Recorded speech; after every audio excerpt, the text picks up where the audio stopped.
सभी श्रद्धालुओं को हृदय से नमस्कार।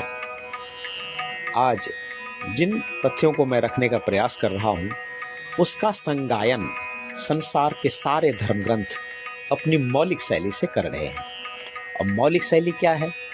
तो जैसे संगीत में एक ही पद में सुंदरता भरने के लिए अनेकों वाद्य यंत्र प्रयोग किए जाते हैं और कोई भी एक वाद्य यंत्र दूसरे जैसा नहीं है।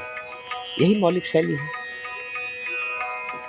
तो चलिए मुख्य विषय पे आते हैं, अविनाशी पर। हरि मरे तो हमहू मरी हैं, हरि ना मरे हम काहे को मरी हैं। कहे कबीर मन मन ही मिलावा, अमर भये सुख सागर पावा। तो निसंदेह रामायण में है, ईश्वर अंश जीव अविनाशी, चेतन अमल सहज सुख राशि। प्रत्येक जीव सहज ही सुख के भंडार है और जो उस प्रक्रिया में अग्रसर हैं अपने अंदर स्थित अथाह सुख भंडार को उपलब्ध होने में, वह मनुष्य के प्रक्रिया में है, मनुष्यत्व की प्रक्रिया में है। अन्यथा मनुष्य में और कीड़े मकोड़े में कोई ज्यादा अंतर नहीं है, ऐसा भी धर्म ग्रंथ कहते हैं। ठीक है, उस पराग विद्या को समझाने में गुरु नानक देव क्या कहते हैं, थोड़ा उसको देखा जाए। तो रूप न रंग न रेख किछ तिह गुण से, प्रभु भिन्न तिसहि बुझाए नानका। तो गुरु नानक देव कहते हैं कि जिसका न रूप है, न रंग है, न आकृति है, न वह तीनों गुणों से बंधा हुआ है, नानक उसका बोध कराता है, उसको दिखलाता है, उसका अनुभव कराता है।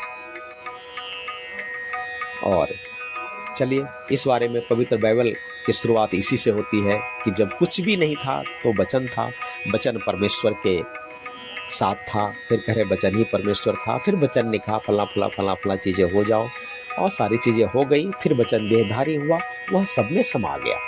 तो सब में समा गया तो इसकी बुद्धिमत्ता यह है कि हम पहले अपने से देखें कि वो मुझ में भी समाया हुआ है, और जो कहते हैं वहाँ वहाँ वहाँ देखे, वहाँ वो मूर्खता है। जो अपने में देखता है वो बुद्धिमत्ता है।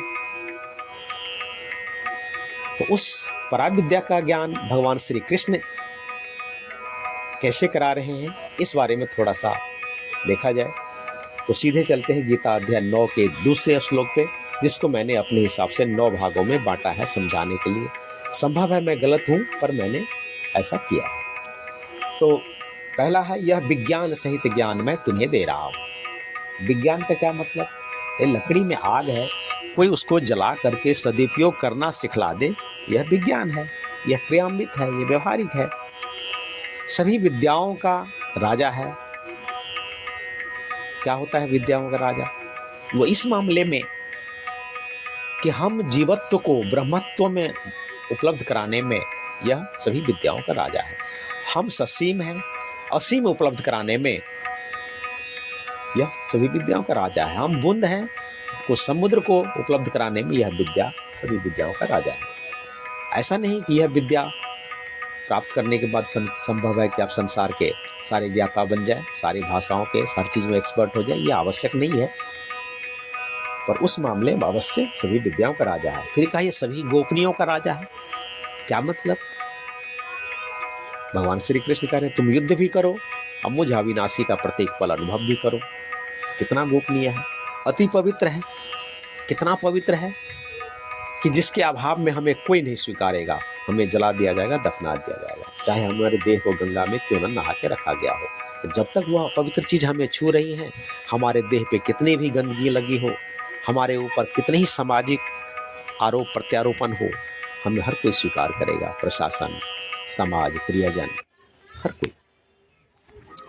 यह अत्यंत उत्तम भी है, अति सुखकर भी है, सहज ही खास सुख का भंडार है।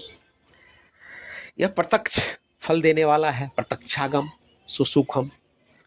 तो रामायण में है कि मज्जन फल पेखी तत्काला।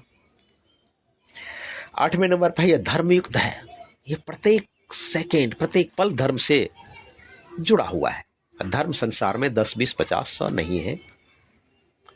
धृ धातु से धर्म शब्द बना है, जिसका अर्थ है जिस शक्ति ने पूरे ब्रह्मांड को धारण किया हुआ है वह मुझको भी धारण किया हुआ है। तो हम अपने से उसकी शुरुआत करें और यह जीवन धन्य करता है, धर्मयुक्त है। 9वें नंबर पे है कि यह साधन करने में अत्यंत सुगम है और अविनाशी की बात तो हर जगह हो ही रही है।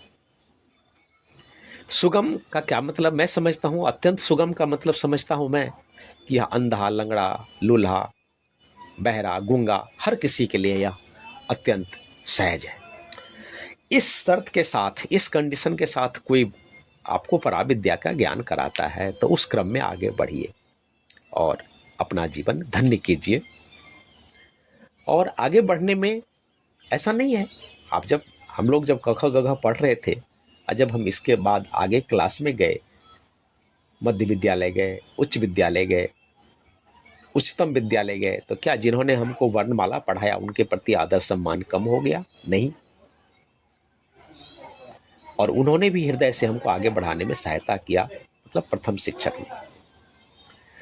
गड़बड़ वहां है जो कहता है तुम ताउम्र हमारे पास रहो, हम ही सर्व सब कुछ है, तो उस मामले में गड़बड़ जरूर है। तो क्रमशः इस स्पष्टता को देखते हुए अपने लिए सर्वोत्तम मार्ग चुनिए और क्रमशः आगे बढ़िए। इसी मनसा से मैंने यह सब बात कहने का प्रयास किया। सभी को धन्यवाद, सभी को बहुत बहुत मंगल कामना के साथ साधुवाद।